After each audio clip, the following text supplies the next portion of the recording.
Kathy. Good to see you. Good to see you. Sorry. Good Hello, to see hello. you. From There. classes, yeah. So I hope we're Okay. Good afternoon, everyone. Thanks for coming to this lecture. I know there's a game today as well, but thanks for taking the time out to come this afternoon to see Steven and Cathi House. Just welcoming back to another lecture here. And Steven and Cathi House are part of House and House Architects in San Francisco. They are the founders of that firm.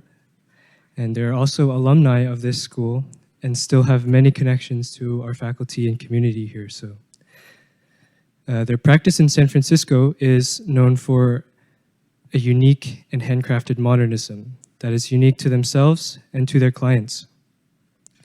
They think extensively with light and color, which they use to sculpt environments that are not only beautiful, but also committed to sustainable design principles such as natural light and ventilation, passive solar heating, gray water systems, recycled materials, and strong connections to indoor and outdoor spaces.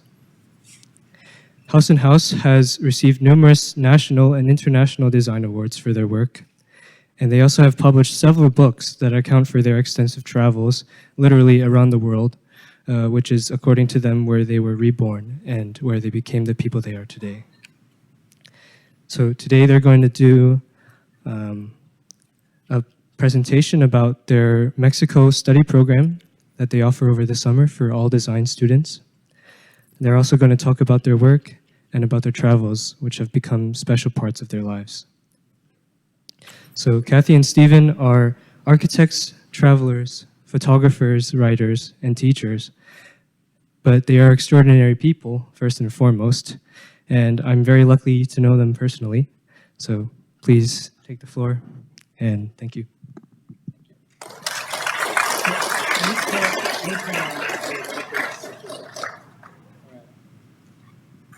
Thank you very much, Leland, for that kind of introduction. Kathy and I are very happy to be here. Just like Leland mentioned, Kathy and I both graduated from Virginia Tech. We actually met our first day, freshman year, in 1970. So that's many years ago for a lot of you guys. And we got married the day after we graduated at the Duck Pond here in Blacksburg.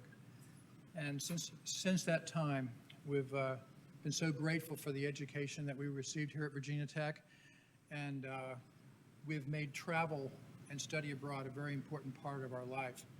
So before we start, I'd like to just, we actually have a sign-up sheet. Every summer we do a study abroad program in Mexico for architecture students, and what we like to do is keep a list of anyone who might be interested. Yeah, if you could sign your name, email address, and phone number and your class year on the sign-up sheet. We'll just send you updates about our program, about the application process, and that sort of thing. So let me just hand this to someone. You guys can just kind of hand this back and forth. Go up and let us know if you have any questions. There'll be a question and answer period at the end. And several of our previous CASA students are here this afternoon too, so they'll be able to answer questions. Leland, who you just heard, being one of them. Yes, Leland was in our program a few years ago, so we'll get started. So before we start, I just want to give a brief summary so you guys will know what we're here for. So we are architects in San Francisco. We've had our office there since 1982. We've also had an office in Mexico for the last 30 years. We have built all over the world. We have built wondrous buildings with amazing clients of all different scales. But our personal focus, the architecture that we love is residential, because it is the most intimate kind of architecture that you can do. So we're not here to show you a lot about our work or to talk a lot about our travels, although they are instrumental to help you understand what might be the value of the program that we have in Mexico. So we started this program about 15 years ago. And the idea is that here you are at the university, surrounded by amazing professors who you can challenge and study with, and you have large groups of you, and you have lots of interaction. Our idea for our school is more intimate, as is the architecture that we do, because we really believe in careful thought about everything it is you do. So our program is restricted to a small number of students, and it will probably, if I had to guess, it's a very different kind of travel abroad than you get from some of the larger programs here. And it will probably be one of the few times in your life that you would have two skilled, experienced architects completely focused on you for a short period of time to help you get wherever it is you need to go in your level of development. So I wanted to, shall we just start?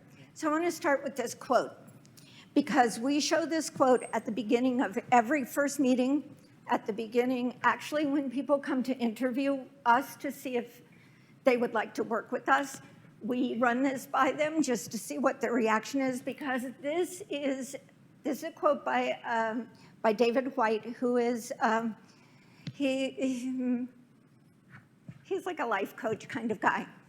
And I've read lots of his work, and it hasn't touched me as much as this. So this quote touched us in a way that absolutely speaks to who we are and what we believe. We shape ourselves to fit this world, and by the world are shaped again. The visible and invisible working together in common cause to produce the miraculous.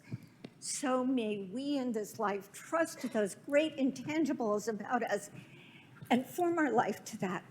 And so we have realized over the years there are so many forces beyond the ones that you have to deal with every day of the building code and the client's budget and whatever it is, every project has that. Apart from that, you as the architect can be as soulful as you choose to be. So Steven and my journey together has been about doing the most soulful, thoughtful, useful, creative work that we are able to do. And we have at the back Ellen Broughton. I was the first person to sign up for her when she first proposed to the architecture student program that she might like to teach here. And Ellen said something to us on the very first day when she held up a dry pot, wasn't fired yet. She said, if you fire this, it will last 5,000 years. Make sure it's worthy. Those words resonate through my heart every day, every time I sit down to draw. And so I'm so glad that she's here. So I just want to show you a little bit about our work so you have some sense. So we've done projects large and small all over the world. Are you going to move? And we just brought, because we love residential scale the best, we just brought a few to give you a few visual references. If you're more interested, look at our website. So I just brought about 5 or 6 houses to show you. This is a home north of San Francisco, about 40 minutes, beautiful courtyard home in a wonderful setting overlooking the western hills and the ocean. You can see we love color. This, for those of you who are into material research, try to find the company that can make this kind of red integral stucco. You learn everything you need to know about companies in this country just on that exercise. This is so we're not talking about these projects really, so I just want them here for you to have some frame of reference as to who we are. This is a home built on a very, very steep lot with a very snug budget and a spectacular view. And so we had to make the house in one simple box so that we could fit it in the budget. And how will we let every single room see the same view in a different way? So that was a huge part of the amazing philosophical discussions that we have in our office about our work. And why are we doing this? And how will you grow? And how will we grow? And how will this project make a difference in the world? We have done lots of very large homes as well. They're wonderful because you get a budget that allows you to work with materials you can't afford on smaller projects. They're not our preference because we decided at the beginning of our firm, when we wanted to focus on residential, that we did not want to be a luxury. So we want to be available to anybody who wants us. If they like our work and they're interesting people, we're in. Whether they got money or not, we can make it happen. And so beautiful, beautiful people who immigrated from Russia, 2 engineers, and this was very wonderful. I loved working on this project. At the other end of it are things of, not this, but at the other end, leave it here, are things like if people walk into our office and say, oh, we've been reading about you guys for years, or we walk past your office and we see all the models in the window, and we've had this fantasy of building a house with you guys, but we don't have any money and we're moving away, and we say to them, so where are you moving to? And they bought a piece of land just south of San Francisco, and we say, well, land, you can't live on land, what are you gonna do? They say, well,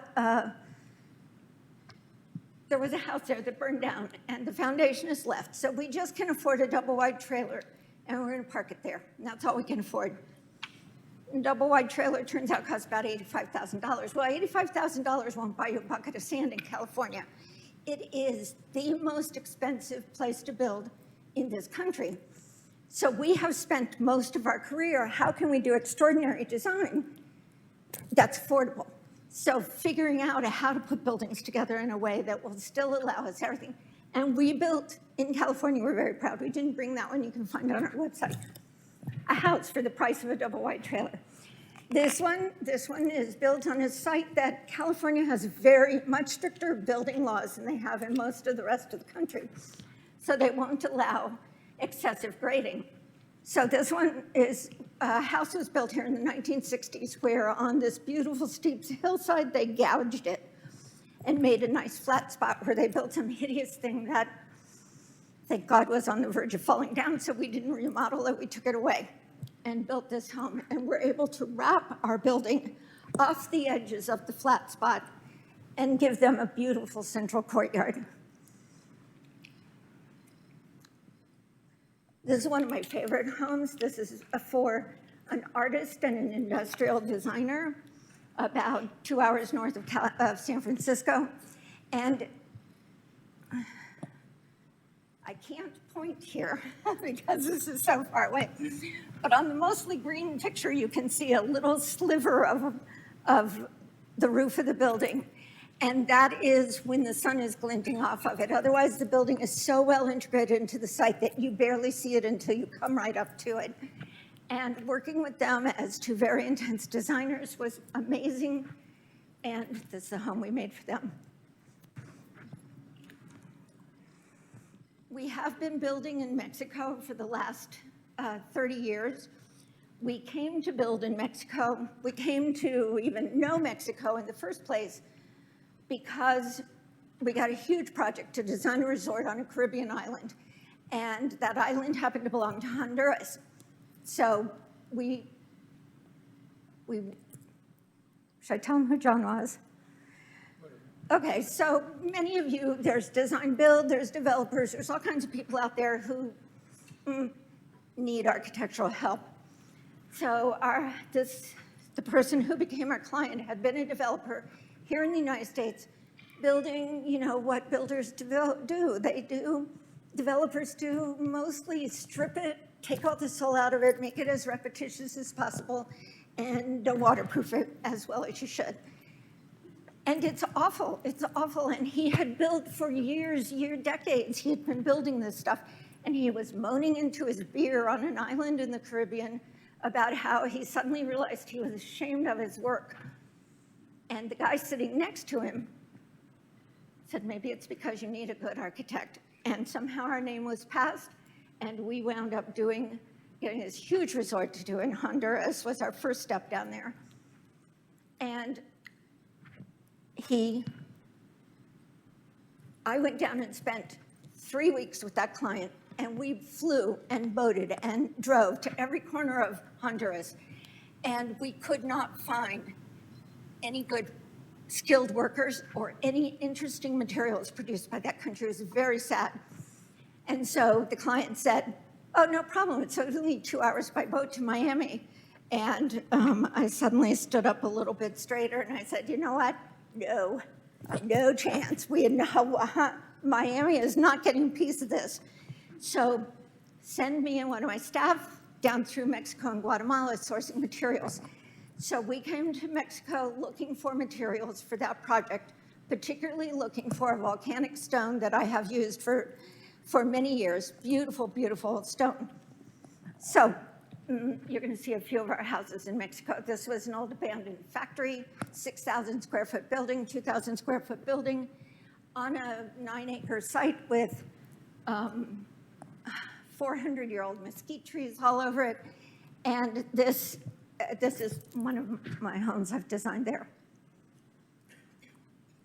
This at the other end of the spectrum is a 500 square foot house. It's exactly the size of a 2-car garage. So what's beautiful to me working in Mexico and what I love that I can now offer to our students is that we don't get things out of catalogs. You need doors and windows, you meet with the blacksmith. You want something made out of stone, you got a stone carver right there. We're gonna cut down the trees or go into the river and recover wood to make things happen. So you can see some of I love playing with things like, can I make steel flow? Can I make concrete soft? So you can see some of those experiments. This is a beautiful house done for a client. We had done their home in San Francisco. They came down to visit the town where we are offering this program, fell in love with it, already knew our work, bought this piece of land that's 30 feet by 30 feet. And this is what I built for them. It's a 3-bedroom, 2.5 bath, living, dining, kitchen, family, courtyard, terraces, gardens, outdoor spaces, et cetera. And in none of those spaces do you feel squinched up.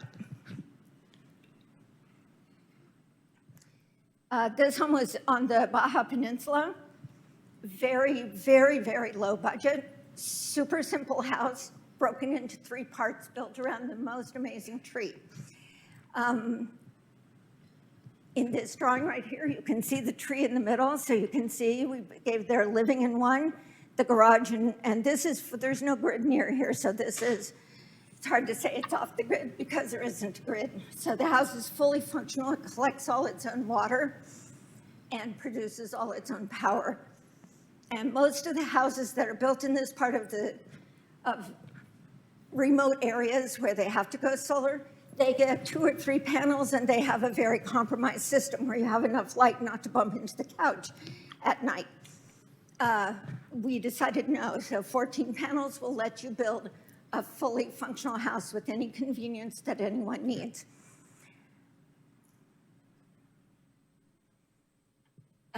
One of our most recently finished houses in Mexico for clients from Chicago. Again, a beautiful house. One of the things that I love to do is really carefully define function, the function of any space, and how do you feel in that space? How do you feel as you come to it or move from it or go between spaces? And so my work is very much about journeys and about how you feel on those journeys. And one of the things that you'll see if you travel, let's say you go to Italy and you're in beautiful little Italian hill towns, the journey through the winding streets to the plaza that suddenly opens and the church to the side that makes you turn and look that way. It's a very choreographed, manipulated journey of experiences. What in that curved road makes you feel you want to go, or maybe we shouldn't go? And so in those, when you think about any building that you do, especially at the tiny scale that we work at, which is so intimate, one journey that everybody in the world every day makes this journey from your bed to your toilet. Everybody wakes up, you have to pee, okay? Can I, as the architect for this home, start off my client's day with their heart singing and their spirit rising just by that journey? So this is the second building I ever built in Mexico after our home, which we'll see in a moment. This is actually a 3-bedroom house, a couple doors down from our home, in the center of San Miguel de Allende. So if you look up San Miguel, it is one of the most extraordinary towns in the world. It is a UNESCO World Heritage Site. It has been a national treasure in Mexico for 150 years. This we built just because we could. We could afford it, and the exercise of building our house was so extraordinary for me as an architect that we decided to do this. This now serves, it's a vacation rental house when we're not using it. But this, we reconfigure it, and this is where our students sleep and where we have breakfast together every morning. Is dining table? Yeah, never mind. Okay. So when you travel, if you travel we decided would be our continuing education. So of course it's wonderful to go into libraries and you see all the beautiful books and you look at all the wonderful magazines and who's doing what and what. But is that actually possible to be inspirational to you in a meaningful way? Maybe not, because you are just looking at it. You are not part of it. You are not part of the birth of the idea of something. And so we decided after my 4th year, I did my 4th year off campus, worked in Philadelphia for a year. We decided before I came back to do my thesis that we would take a year and travel abroad. Steven did one of the very first study abroad programs. It was based in Austria, in Salzburg, when it was after his 2nd year. So for my study abroad, I said, 2 months, you're kidding? No, I need more time. I like to go slowly and really feel what some place has to teach us. So of course you go to Europe first, and I'm not going to give you a talk on Europe. So you go to Europe, most of you will, and you'll go there and you'll see the grand plazas and the beautiful fountains and the wondrous architecture of the great masters of the Renaissance, and you'll wonder at all of this. And you'll gaze up into the Pantheon and you'll go, oh my God, wow, this is still one of the largest free-span concrete constructions in the world, and it's like 2,000 years old. And you look up into these church spaces and you say, you question, is God in here? If you go into a religious structure. And so we have since traveled to more than 65 countries, and we've taken several years off now and then. We take time at the end of every year. We take 2 months and we go and immerse ourselves in other worlds, and we sketch and we draw and we analyze and we measure, and some molding is making a beautiful shadow. How deep is that molding? How are we going to get a shadow to cast? Whatever it is that you see, we study as quietly as we can. And if you would do your first trip to Europe and have the opportunity, of course, to see Gaudi's work, you'll be blown away. That will be your first step into, there's more to it than all of this. And so in our studies, how does it feel? How do you document what it feels like to go to be on a narrow street that opens to a plaza, to be in the plaza and go into the narrow street, to move through spaces?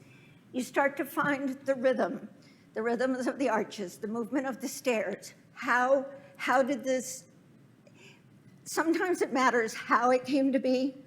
Personally, I prefer to understand what it means to me before I understand how it came to be, because I don't want my interpretation of it to be colored by knowing too much of the history. This is one of my sketches on the left, where it took us 6 weeks to orchestrate climbing to the top of a 2,000-year-old Roman tower, and sat up there all day with giant church bells, probably 12-foot diameter, church bells ringing every 15 minutes right next to us. So Steven and I are very different in our approach to work, in our approach to sketching, in everything. And so what happens is that we have dynamic conversations all the time. So on our first lengthy trip in Europe, all through the center, up into Norway, down through Scandinavia, down through Italy, to the port where we would get the boat over to Greece. And just before we got on the boat, we went to this place. And this was our very first vision of indigenous architecture. So we studied here before computers, and indigenous architecture was barely recognized as legitimate architecture at that time. Nobody was teaching about it in history of architecture class here. And we saw this and thought, oh my God, what have we just seen? And we got on the boat and we went to Greece. And so Greece, all we knew about was the Acropolis and the Parthenon and not a lot else. While we were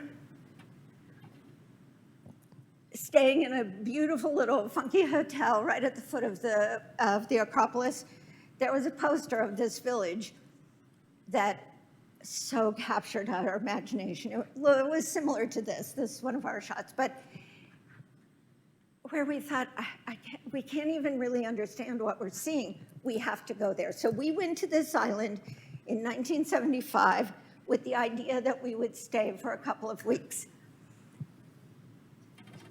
On the first morning, when we got there at midnight, found our way to a place to sleep, opened the doors the next morning and looked out to the spectacular view and down to this stairway.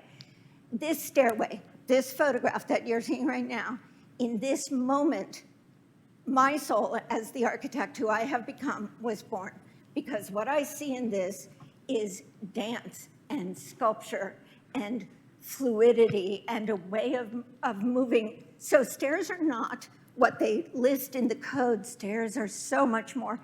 And so we went for 2 weeks. We stayed for 6 months, and we have been back many, many times. And the first thing that we learned to say in Greek was, "Hello, we're architects. Can we come in your house and sketch?" And so both of us were young. We were 22 years old. We were trying to find our way with our pen. And so we climbed and we explored and we sketched and we analyzed, and all our conversation, because there's no telephones, no internet, nothing. So you're just focused on the experience that you're in. And you look at this and you realize a stair can be anything you want it to be. And it should be, at least, if we have seen these stairs that are hundreds and thousands of years old, should we make anything in our own life less than that? And so while we were here, Steven was the, oh my God, have you seen what House is drawing? Because he was the one who always did the most extraordinary drawings. And I started to be known as his girlfriend, which did not suit me at all. So we had a rule for the last 3 years that we were here. He was not allowed to come anywhere near the floor where my studio was, because I needed to find my own way and my own confidence. And so as Steven's doing beautiful pen and ink drawings, I was drawing with batik and with crayons and sticks with bottles of ink. And there's one of my batiks. And even this funny drawing, there was a fabulous sweet shop there, which we would go to every other afternoon, have some baklava. And the bottom sketch on the right is one of mine. And we were just there in January. We spent a month here again. And my sketch is hanging in this sweet shop, even all these years later. That was wonderful. So after you get done with all of the ordinary things that are extraordinary but beautiful in Europe, if you can take that step into another world, you will have a whole different world of experience. And so our first step into the other world was into Egypt, then into Morocco.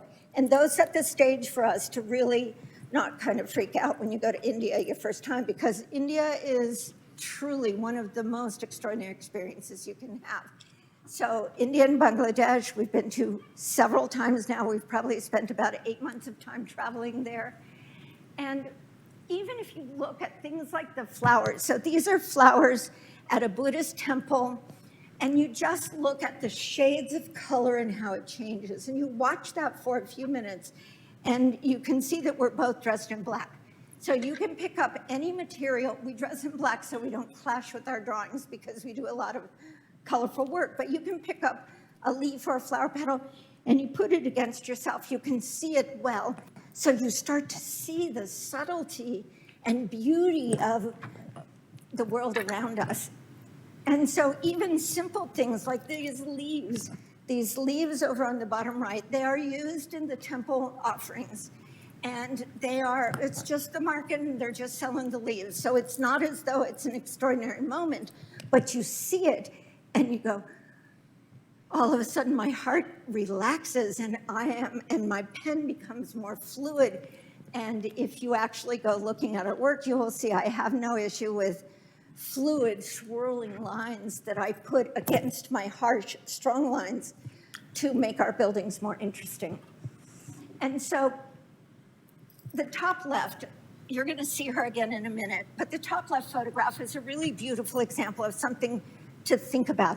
So there's just a woman, she's doing some laundry in the middle of a lake in Udaipur in India.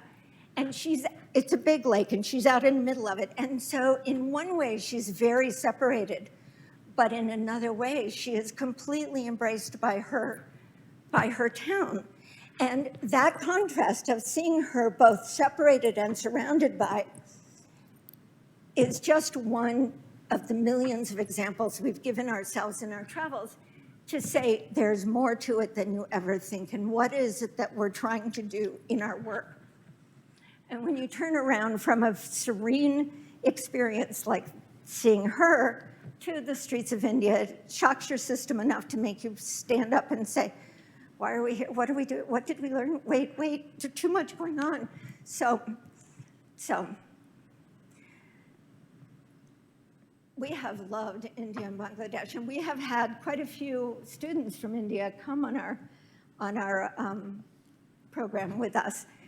And so, and you see things there like this. This thing's like 700-800 years old. There are 7 of these around India. This is one of the astrological constructions that was made where they have now checked it. It is as accurate, plotting the time of day, as the atomic clock.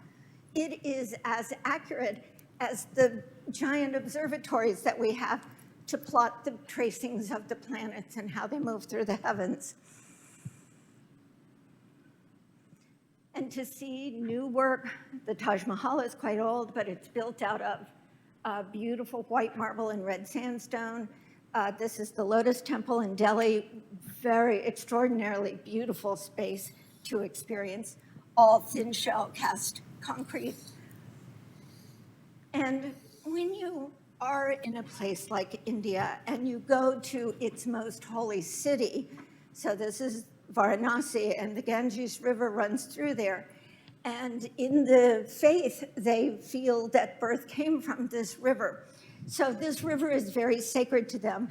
And you can see on the bottom right photograph, the fires. So that is a place where they burn the dead, and where they can burn at this particular location 4 bodies at a time, and it has been going 24 hours a day for several thousand years. And so when you sit there, we sat for 12 hours next to this, and we watched the rhythm of how the people arrive, how the beers are built, how the fires are set, what happens as the family weeps, and everything about that rhythm repeated over and over, and knowing that that's been going on for millennia gave us a sudden peace about death as its perfect complement and, of course, the conclusion to life. So even beautiful things like this is, how do you document the movement of the women as they swirl through the temples in their colorful saris? Just to understand. Everything we do is just to understand a little bit more. On our last journey to India, we decided that we had traveled through all of the heartland of India, and what we wanted to do is go to Chandigarh, where Corbu built a whole city, and go to Dhaka to see what Lucan did for the Parliament House in Bangladesh. And between those 2 major pieces of architecture is the land of Buddha. And so we didn't know much about Buddha ourselves at that time. We have many friends who are Buddhist, and it's a very beautiful, tranquil side of them that comes out from that. So a very close friend of ours, he was the head design partner of Skidmore's San Francisco office, and very good friend of ours who was a protege of Lou Kahn.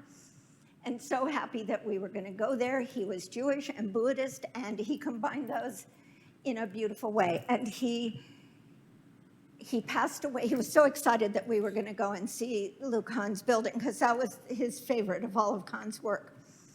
And he passed away about 2 months before we went. So we decided to follow the path of Buddha and celebrate Mark's life. So we took elements of his life with us, and we deposited them in the roots of the sacred tree, in the foundations of a university, a Buddhist university being restored. All sorts of beautiful experiences about that, and we learned a great deal about Buddhism in the process, which was interesting.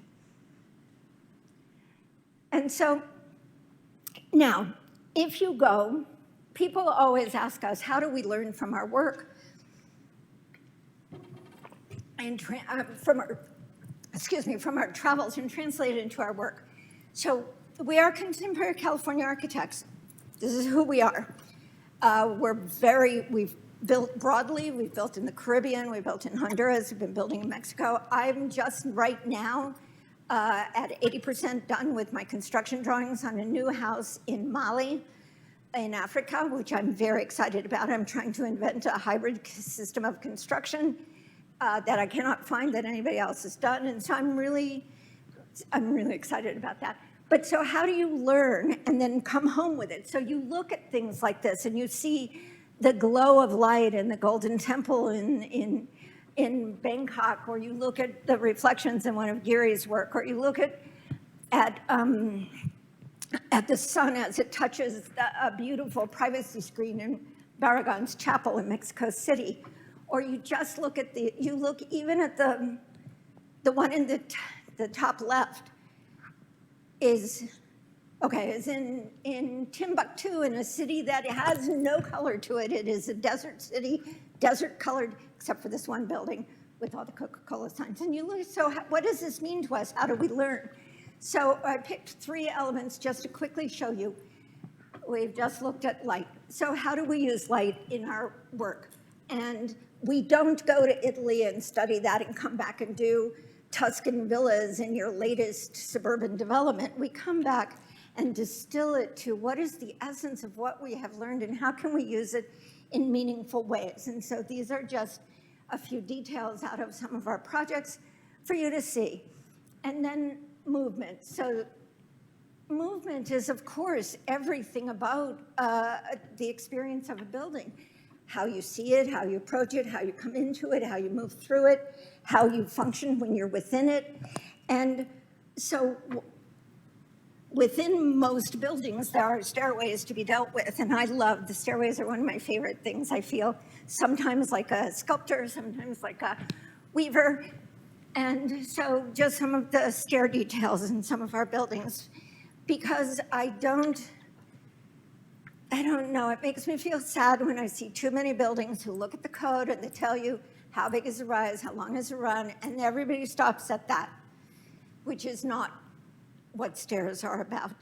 So this in particular, we brought to show you, this is all from one house it's in the Baja Peninsula on the Sea of Cortez in a very remote site.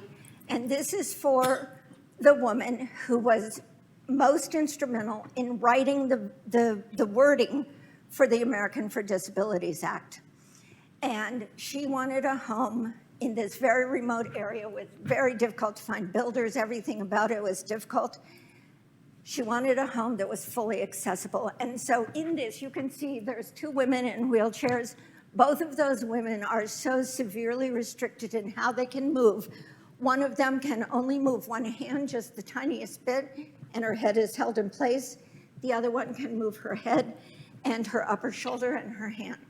They were running around. We got to see them in this house to see how, because our clients were so pleased at how it turned out.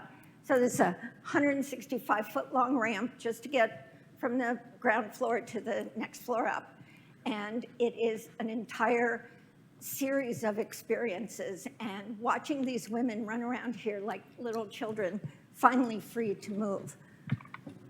And so in our drawings, we're always trying, it's not just, we don't do drawings to do a pretty sketch, we do drawings to understand. And so the idea of embrace is one of the hardest.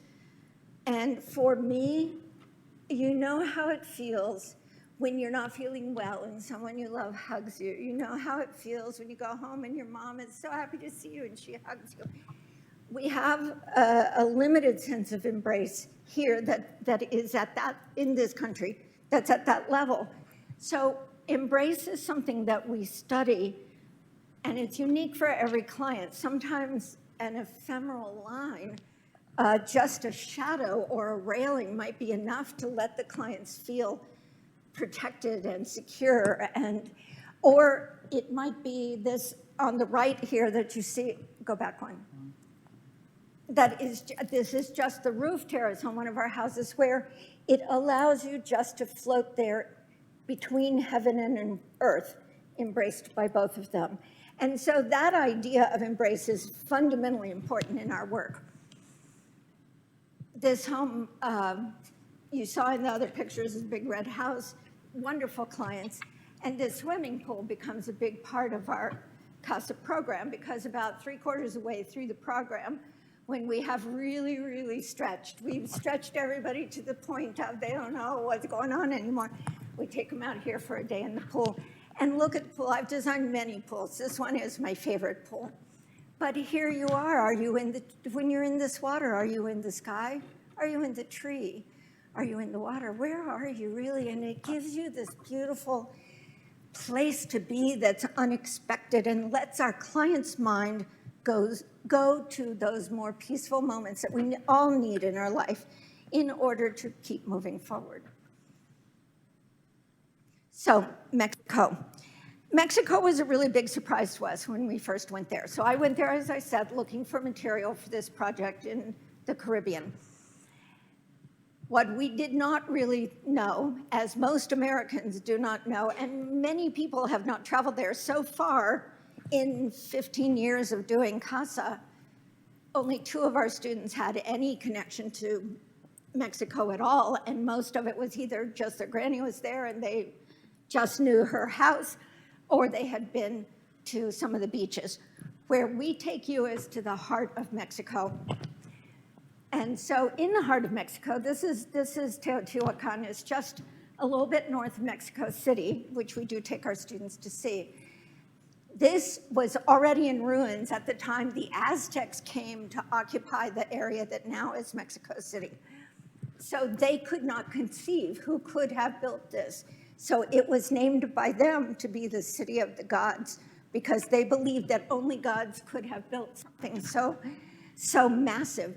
So the Pyramid of the Sun here is the same footprint as the Great Pyramid in Giza, but it's shorter because they have a different dynamic in their geometry. But when you look at the great architecture that the Spanish brought, they were faced, so the Spanish came with their strong Renaissance, robust ideas of architecture, but they had to mix with the fact that this was Montezuma's capital city of Tenochtitlan when they arrived, and it was the largest city in the world, by multiple times larger than any city in Europe at the time. And Mexico City has had many lifetimes, and it is immense beyond any manner of understanding, and it is rich in every possible way. And so the old architecture, the modern architecture, what current architects are able to do there blows our mind every time we get there. And so for 30 years, we've been going to Mexico every 2 months, and we always go through Mexico City, and our goal is what else can we find? And so you can see Barragan's work. This is Theodore Gonzalez de Leon, who is my favorite of the classical. He has just passed away, but doing the most extraordinary work. So this is his last building, which we take our students to see. This is Ricardo Legaretta's office. And this is his Camino Real Hotel. This hotel was built in the 1960s, so this is a really old building, and it has well stood the test of time because it is still stunningly beautiful and stunningly modern even now. Luis Barragan's personal home. He's one of the fathers of modern architectural thought, and to be able to go into his home, he was a deeply religious man, and to see his pens still sitting on his desk where they were, to sit in his library for a moment and pick up a book is a gift. That this on the upper right is a tiny courtyard that's only big enough for those pots, and when you see it, you think, well, you can't fit in there, you can't do anything in there, which is intentional because you're just meant to really understand that space and the composition of those pots in that space. And the ceramics of Mexico, which are so many different cultures, this is something to think about. Pause here. Any of you who travel much might have found that there are maps now online that you can pick up one country and drag it on top of another country to get a relative size comparison. It's very useful when you start planning a trip and you think, oh, I'm going to go to India and we're going to go here and there and here and there, and then you lay it on top of the United States and you realize you've just planned a trip that is from, San Francisco to Chicago to Miami back to Houston, too long. So in what? Okay. So even this, in Mexico City, there are so many galleries and things. This was a gallery that we happened into that was having a display. They had just had a competition to design dresses out of cleaning supplies. So if you look at these, they're all made out of scrub brushes and rubber gloves and wiping cloths. And the people, there are many countries that claim to be the friendliest people in the world, but I think that we've come to our own conclusion that it is Mexico. They are the most welcoming, extraordinary, helpful people in the world. This guy in the hat in the middle, he is one of my workers. But the people they are kind and thoughtful and will notice things about you, things that you need before you even know you need it, and will offer themselves to you. And so everything about the history and the pottery and the sculpture and the people and the ceremonies and the blend of the old and the new world, the blend of modern thought and ancient thought, the blend of even this. So this is one of Diego Rivera's paintings. He was born very near San Miguel and has some extraordinary work to see in Mexico City. Here's something else interesting what I wanted to tell you about the map. You've interrupted me. If you pick up a map of Mexico and you drag it over to Europe and you turn it 90 degrees, you're going to see that Mexico is exactly the size of all of Europe, all the way from Portugal to Romania or somewhere, from England down to the bottom of Italy. So it is an immense country that has had all of these different cultures, different histories, different languages, and they are all still alive for us to experience now. So Mexico City is one of the great cities of the world, but there are a lot of really beautiful, more modest-sized cities. So this is the city of Guanajuato. It's the capital of the state where our program is, where our home and our program is. And Guanajuato was built by the Spanish because of the silver mine that was there. So there was a moment in history, not that long ago, when fully 2/3 of all the silver in the world came out of this single mine. And so what the mining engineers went through to make this very difficult terrain appropriate for their city is fascinating to see, and it's all there for us to see. And about an hour from Guanajuato is San Miguel de Allende. So San Miguel, I don't know, it has captured our heart and held on to it for all these years and left us with this feeling that we are completely in love with Mexico. And it doesn't make sense in the life plan that we had for ourselves So on about our third trip, we wound up buying a little ruin right in the middle of San Miguel, 3 blocks from the front door of the main church. This is the little piece of land we bought. It's 37 feet by 52 feet. One of our neighbors gave us that lower right-hand photograph. That's our doorway that the people are standing in, and her family from generations ago. And so we bought this little house, and this is the home that I made for us.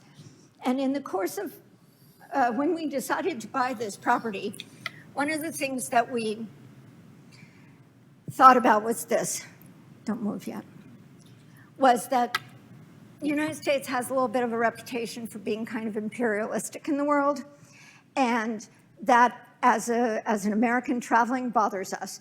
And so we have always gone out of our way to be kind and thoughtful, not to be arrogant or assuming, not to be loud, not to assume that they ought to know our language, and, you know, and so we study and we try to be respectful. So when we decided we wanted to buy this little piece of land, before we bought it, we walked up and down our street and we knocked on every single door and we asked them if they minded if we bought this land. Because this is a community that's been there for hundreds of years. Our front door is 300 years old. That stone was carved 300 years ago for that property. And it was divided. It was a big property one time. So we just got the little bitty piece of land right behind the front door.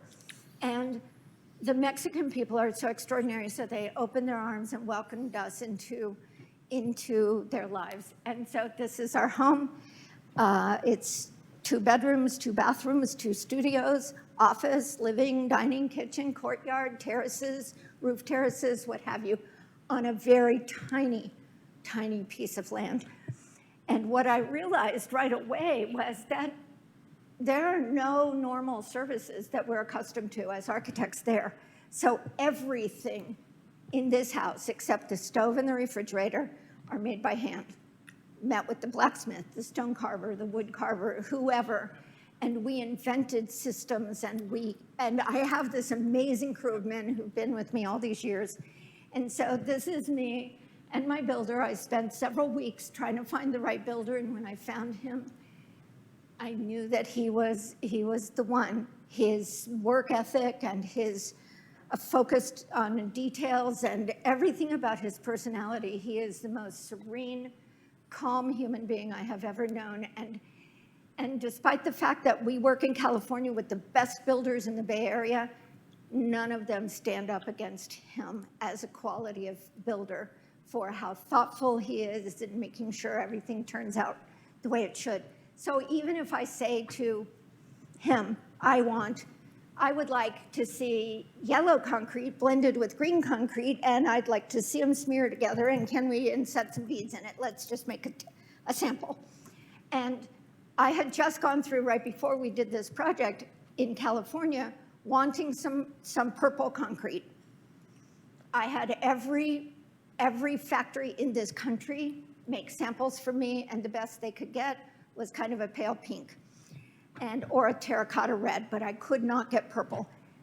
I hand it to him, and the next day I have perfect purple concrete. And if I say to my workers, I need red rocks, they go down to the river and they get them for me. So I have now built more than 40 homes in Mexico and have celebrated with my builders and with my clients in every one of them. So about 15 years ago, Steven and I looked at each other and we said this. We studied here from 1972, because I worked my way through school. I finished in 77. So we were here very near the birthplace of the idea for this school in the first place. And with all of the energy that came from that new exploration of we're going to make a new school, Olivia Ferrari was here, Lucy Ferrari, Gene Egger, Tom Reagan, the core group of men who came to make this school is when we were here. And the intensity of that experience was powerful. And we both of us, I think why we work so well together and why our life has evolved so nicely is that we believe in that intensity of understanding whatever the situation is that presents itself. So we have tried very hard to keep that alive, that idea of exploration and evolution and how will our project impact us or our staff or our client or the world. And so the discussions we have are broad ranging in our office. And so 15 years ago, we looked at each other and we said, we've had an extraordinary life and we've done some really beautiful work. How we feel like we should give back to our profession in some meaningful way. And so in our office, we always hired young people right out of school who were talented, not ruined by some other firm yet. And we have worked very hard to build them into holistic, soulful, thoughtful, skilled, broadly skilled architects. And so, but we did always think we should get hold of them a little bit younger. So we decided to make CASA. So CASA, using our name, I don't know if y'all paid attention, but our name is House, which is a good name for architects who specialize in houses. And so using that and CASA, we decided to create CASA, so the Center for Architecture, Sustainability, and Art. And we bought a little ruin right next to our house. So the yellow building is our house, and the little white thing that you see there, we bought. So that's a piece of land that is 20 feet wide, 210 feet deep, rises 29 feet. So I'm giving you these dimensions so that you might go back to your desk and think about how difficult it is to design on pieces of land like we've been working with there. So in that, because of how skinny the land is, it's 4 buildings that are separated by a pool or gardens or courtyards. And so in those we use this is our office in Mexico when we don't have students. When we have students, the entire project becomes studio space. And so even beautiful, beautiful things that are available and things that are so wonderful to think about. If you look at the floor on the right, that's our conference room. That, if you think, what is the most fundamentally architectural material there is? And you look to history and say, well, of course it would be something, travertine would be on that list. So travertine, this is Rome and Paris and all the great things in Europe are built with travertine. This is travertine in Mexico, though, which you don't see this color anywhere, this beautiful red tones. So I have 3 different colors of travertine. Everything is made by hand and sourced locally. So this is our CASA facility for you to see what kind of spaces we have. So nice little pool to dip into.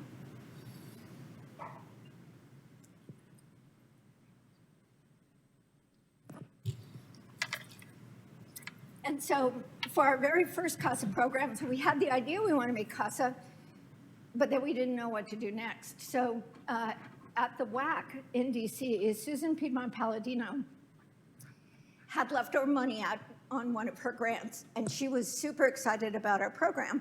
So she actually used the tail end of that grant to fund our first group of students.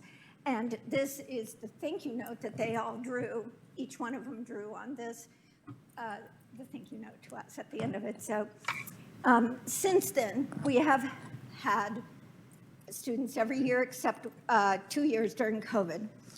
And I just want you to see some of what we do with our students, the kind of buildings that we see. I'm not sure who all's here. This is supposedly upper level students, and today and tomorrow we're supposed to talk to the lower level students. And for a long time we kept thinking we should have upper level students just before they get out of school. But then we realized that the professors here kept saying, no, you should get younger students. And so sitting here in the front row is Michael Folta, who came with us. He and Cherry were our first 2 just finished first year students who came with us.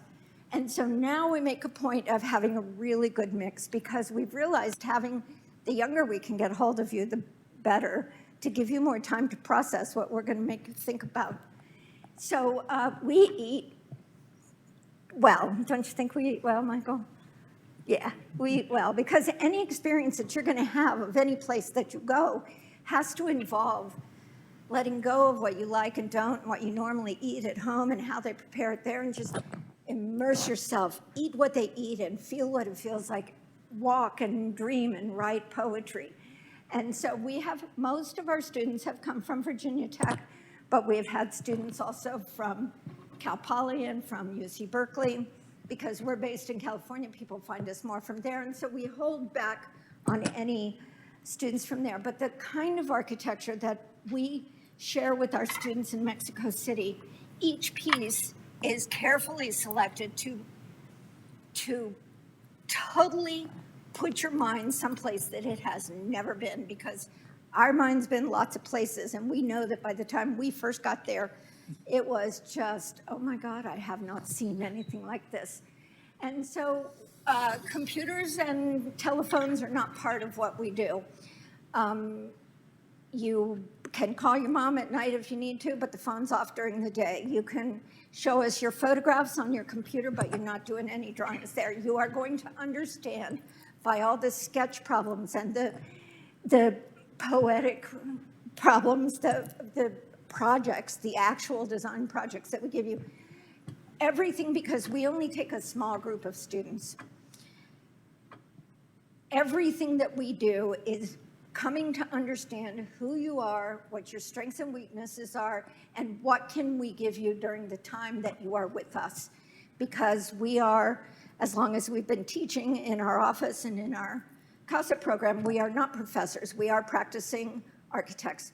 And there will be very few opportunities in your life that you will have really to have two architects completely focused on your personal development for that intense period of time. So they work hard. This is not a vacation by any measure.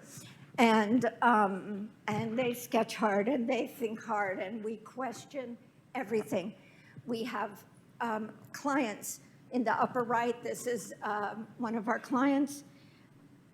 I designed the home and studio for her and her husband. She is one of the most versatile artists we've ever known.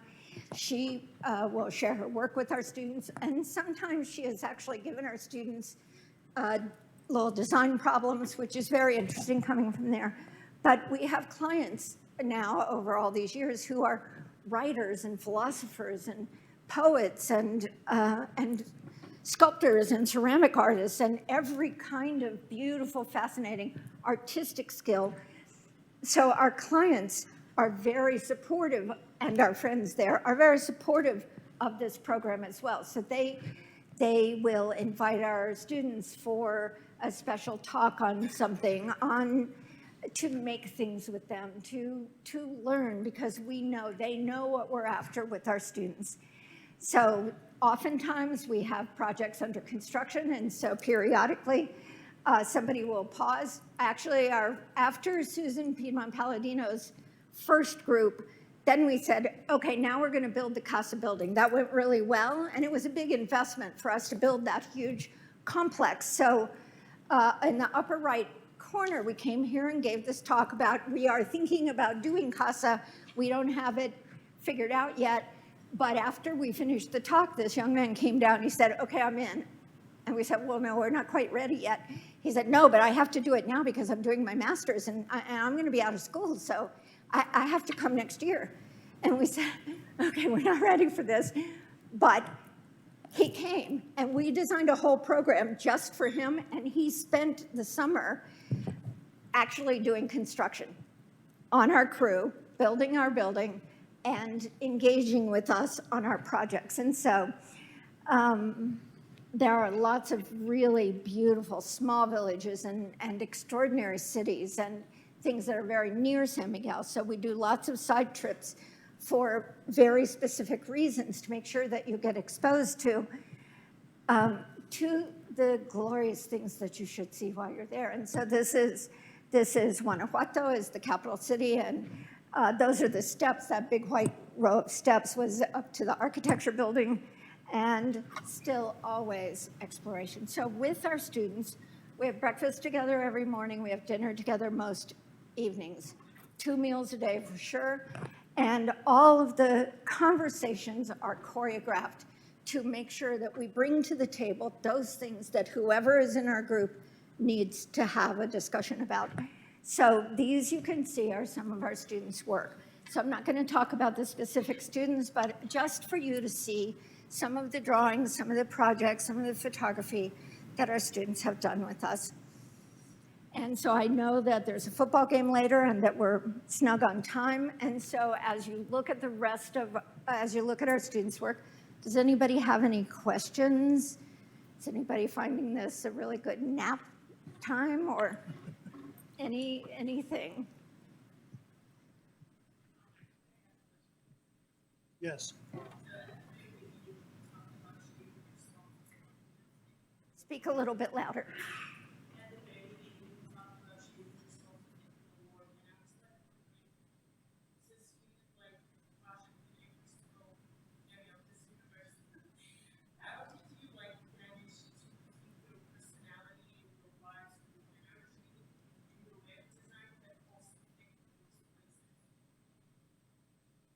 I didn't hear very well, so help me understand what you just asked.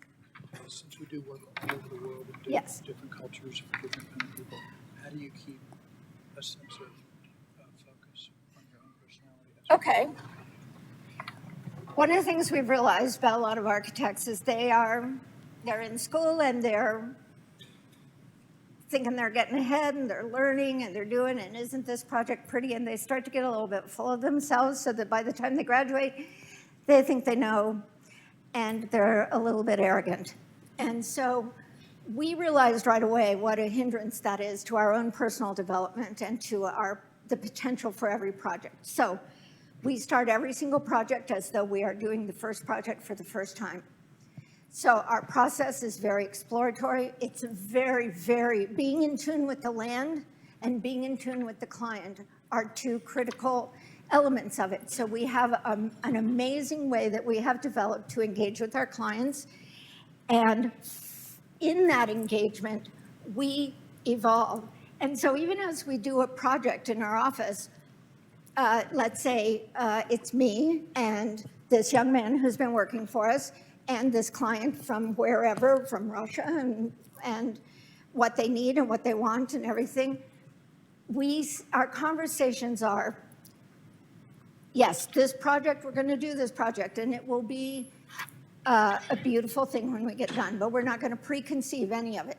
I'm not going to think I've done hundreds of buildings all over the world and I know what I'm doing. No, I'm going to start from the scratch, and we are going to say, what will my staff learn using this project as a vehicle?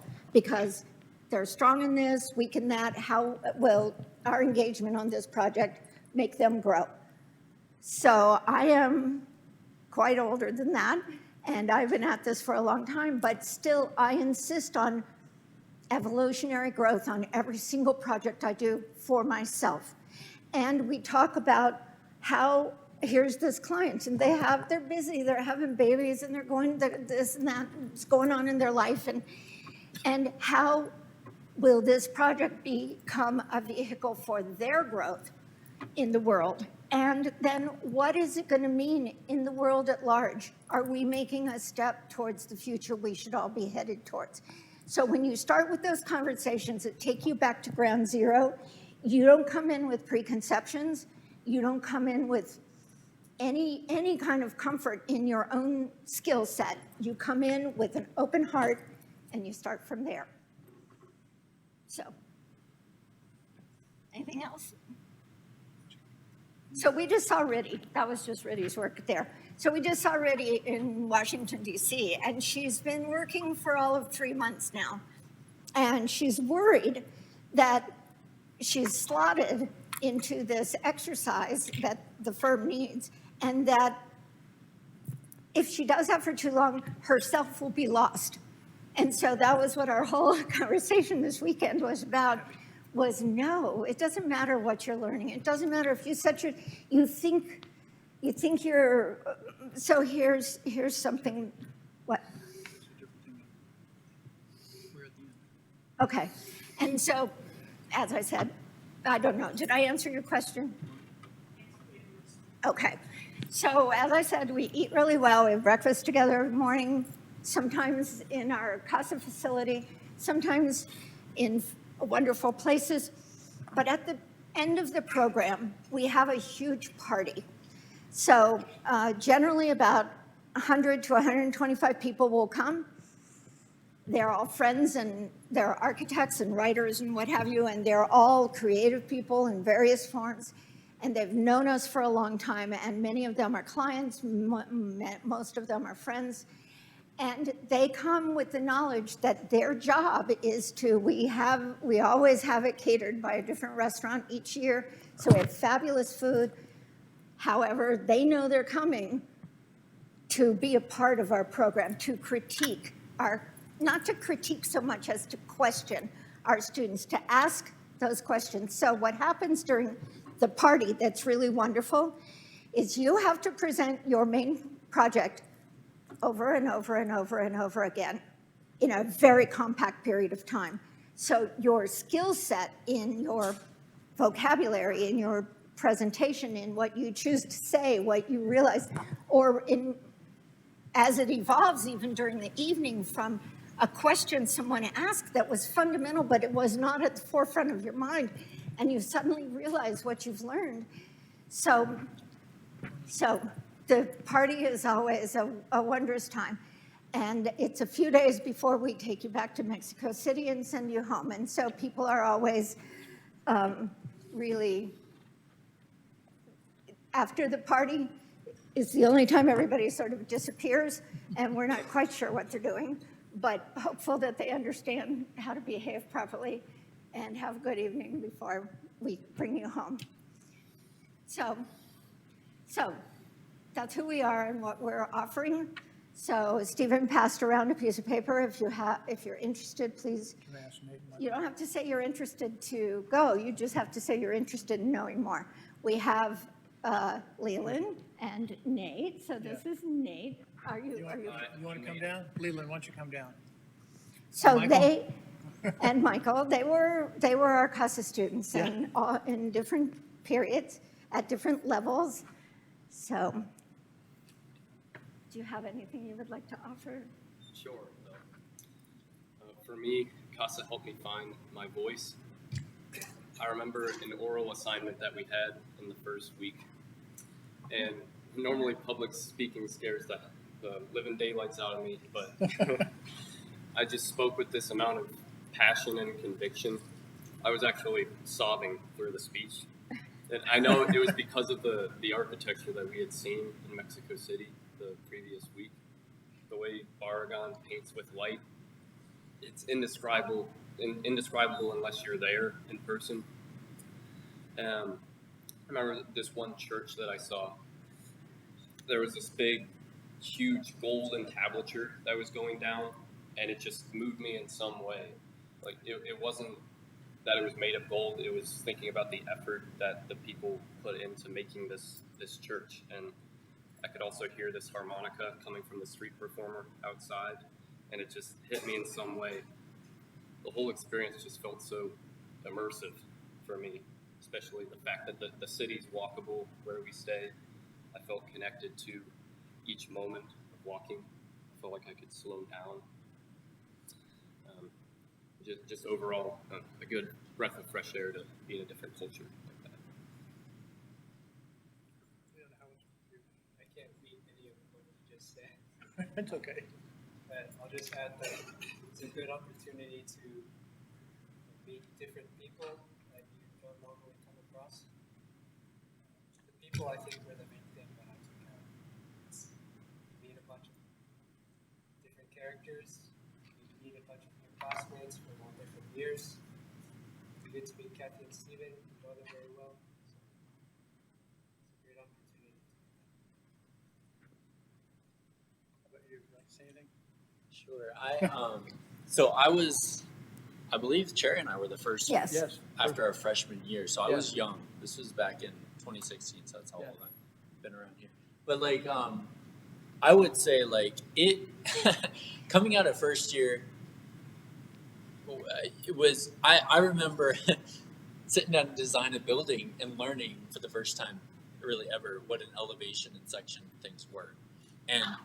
But I can't even speak to how significant it was to like learn that, because that transition from first year into second year is really where the more the architectural hits. First year is just first year, but man, that context to be able to learn this stuff, and then kind of like suddenly my architectural wings come out a bit, just barely, but like the context of being able to do that in Mexico, I think was phenomenal, because. And just, I think it really set me up going into my second year and subsequent years at Tech to feel like, okay, yes, I am entering into the architecture of architecture in a way that's like so, oh my gosh, so rich, so holy cow. Mexico just opened my eyes. I lived overseas before growing up, and so I've traveled a lot, but like I don't think I've quite seen, and doing it with Steven and Cathi, I've never traveled with architects before, and it was phenomenal to be able to see this country through their eyes with all the traveling they've done. All the stories. Yes, we ate really, really well, but every dinner would be this elaborate story by Steven that was amazing. And so it's amazing. Well, do any of you have any questions about the program or anything like that? Have anyone who's interested had a chance to sign up the tablet I passed around? I'm not sure if everyone had a chance to do that. Is the tablet up at the back someplace? Do you know who has it? Where'd it go? Oh, there it is. Okay. Okay. Yeah. So we do this for 5 weeks. It usually coincides with Starts about the calendar here. It starts about 8 or 9 days after end of classes. Gives you time to go home and get yourself organized, then come with us. And then, and it gets you back, because it's 5 weeks, it gets you back in time that you still have time for an internship or a little bit of work that summer. Yeah. So, okay. Yeah. And Cathi and I will be sending out information in the next month or so about the program. If anyone has any questions, or if you have any friends who you think might be interested, please give them our email address. We'll be happy to put them on the list. We're going to be in room 300 tomorrow at 10 o'clock with the foundation students. If you know anyone who missed the talk today and who might enjoy it, we'll be doing the same one tomorrow at 10 o'clock in the morning. So is everybody in here? Let me just ask. Are y'all studying architecture? We have a big mix in here. How many of you are architects? Most everyone. Okay. So I just want to say this to you. I started here when I was 16 in 1970. I just turned 69 this year. I am still drawing every day. I am still struggling with finding new sides of myself to bring to my projects. And in my work, the way it has evolved for me, there are moments in my projects when I know I'm the architect. Sometimes I'm the structural engineer. Sometimes I'm inventing, as I am in Africa now, this hybrid system of construction. Sometimes I feel like a poet, and the next moment I am a weaver of dreams.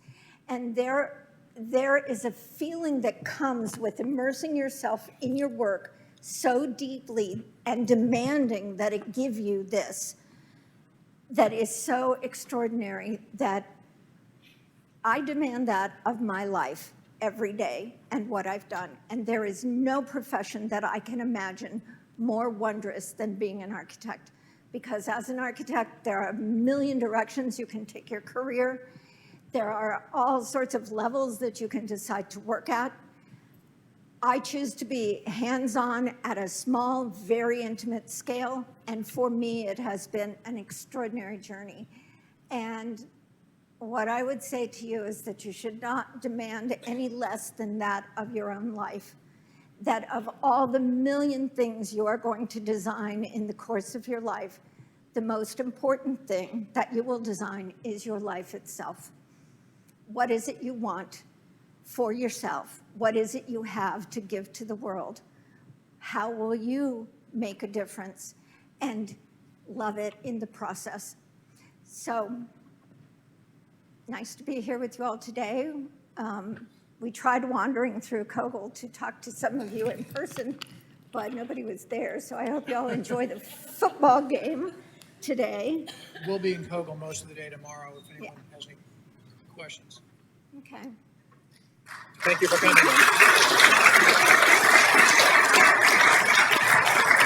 Are you contagious? What? Are you contagious? I've negative so many times. Thank you so much for working to get the lobby looks great. Good. Yeah. So, of all the people, have you been in touch with Olivia? Wait. Oh my God! Wait a minute. Have you been in touch with Olivia? I haven't. Oh, so I can't find her. She's not responding to any of our calls or. And Kat has not been able to reach her, so I just want to hear that she's okay. Yeah. So If she's doing well. I hope so finding too. her Her voice. father, we heard her father was.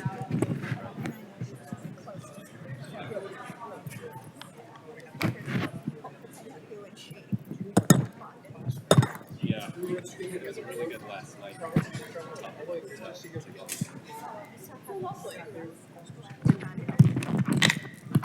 Yeah, this,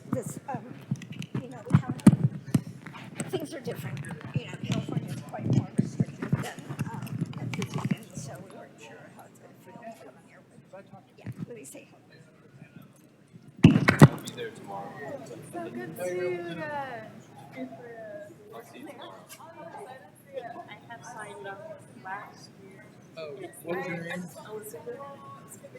Okay. Did you sign your name up on the? No, I was just about to ask. I think I should sign up. Yes. Oh, for sure, yes. I don't know where it ended up going. Not on the field, fortunately, but I gotta get it. Can you go up and sign that? Yeah. Sign your name on that because we want to have all the people who came today and do it, but definitely we'll send out information about the program, the dates, all that kind of stuff, answer any questions that your parents might have. Yes. Thanks for coming. I'll be the one in the Hi there, how are you? everybody else. My name is Anna. I wanted to say thank you. This was very inspiring. Where are you from? I'll see you tomorrow at the 10 o'clock one. Okay. I had a quick question. I'm actually currently a thesis student. Yeah. So I was wondering if you have ever taken student. Absolutely. You have? Okay. Yes. Okay. And some of the best ones, actually. We've had several. We had actually last year we had a thesis student, and then the year before we had a thesis student. Okay. So and it's actually wonderful. Why don't you come over and Okay. talk to Kathy about it too? Because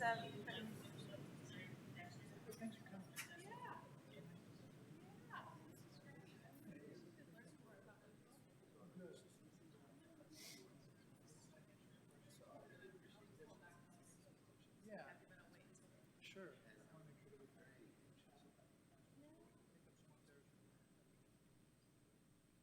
Yes. You're new.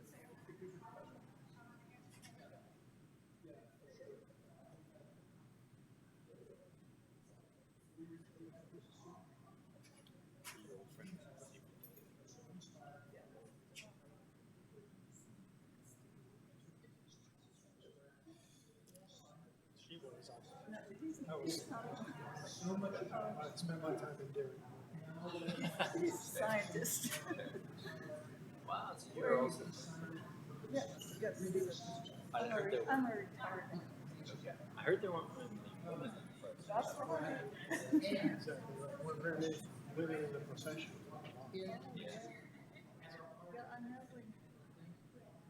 I worked in Charlotte when I first started the AIA.